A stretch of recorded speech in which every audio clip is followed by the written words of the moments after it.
Disadvantage असं आहे की तुम्हाला हॉलिडे नसतो. म्हणजे जे सॅटर्डे संडे आला की जी हॅपीनेस असते ना, तर सॅटर्डे संडेला जनरली आम्हाला खूप काम असतं. सो ते नसतं. आम्ही इव्हेंट्सला जातो सॅटर्डे संडेला, तुम्ही इव्हेंट्स मध्ये अँकरिंग करता, त्यामुळे तुमच्यामुळे तर आमचा वीकेंड हॅपी होतो. आणि वॅकेशन वगैरे असं काही नसतं आम्हाला, ते आम्ही काढून घेतो. आणि जेव्हा काढतो तेव्हा आम्हाला असं वाटतं की अरे यार, आता मला खूप क्लायंटचे कॉल येत आहेत, शो घ्यावा का, कारण इन्कम मॅटर्स अ लॉट ना.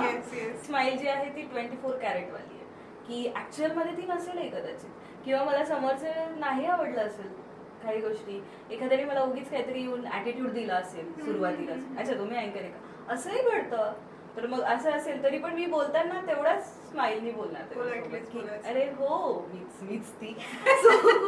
सो आपल्याला शिकवायचंय ना की तुम्हाला निगेटिव्ह पॉइंट जरी मांडायचा आहे वादविवाद स्पर्धेमध्ये खास करून, तरी तो तुम्ही पॉझिटिव्हली मांडा. तुम्ही एकदम हे नाहीच, हे योग्यच नाही असं मांडायचं नाही, असं शिकवलं असेल तर तेच इथे की तुम्हाला निगेटिव्ह जरी एखाद्याबद्दल काही वाटतंय तरी तुम्ही ते पॉझिटिव्हली, म्हणजे त्याला चुकीचंही सांगायचं असेल तरी तुम्ही पॉझिटिव्हली सांगा.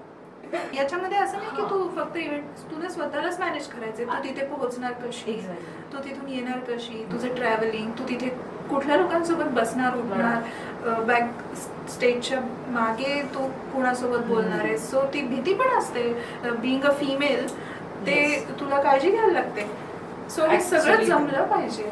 येस, हे जर म्हणशील ना, हे पॉइंट्स खूप महत्वाचे आहेत की मुलांचं तर ठीक आहे एक वेळ, पण जर लेडीज, आता मुलगी जर म्हटली की मला अँकरिंग करायची आहे, तर बऱ्याच घरामध्ये तर स्टेज म्हटलं कीच कॅन्सलेशन आहे. पण त्यांना ते कळतच नाही अजून की स्टेज म्हणजे काय नुसतं हे नाहीये की स्टेजवर मुलगी उभी राहिली म्हणजे, ऍक्च्युली नाही, तिच्याकडे जर स्किल असेल तर तिला पाठवा. पण याच्यात मुलींच्या पण काही चुका घडतात, म्हणजे मला मेन्शन करायला आवडेल, कारण मुली त्याचा गैरफायदाही घेतात. मुली काय मुलं काय मॅटर्स, पण त्याच्यामध्ये जर तुम्ही तुमच्या लिमिट्स ठरवल्या की तुम्हाला काम करायचंय आणि तुम्हाला मोठं व्हायचंय, ते पण चांगल्या पद्धतीने, आपल्या आई वडिलांनी आपल्यावरती विश्वास ठेवून आपल्याला या क्षेत्रात पाठवलाय, त्याच्यानंतर तुम्हाला त्याच्यात डेव्हलप व्हायचंय, बस हा जर कोणी विचार करून, ते चांगलं आणि वाईट हे दोनच गोष्टी असतात.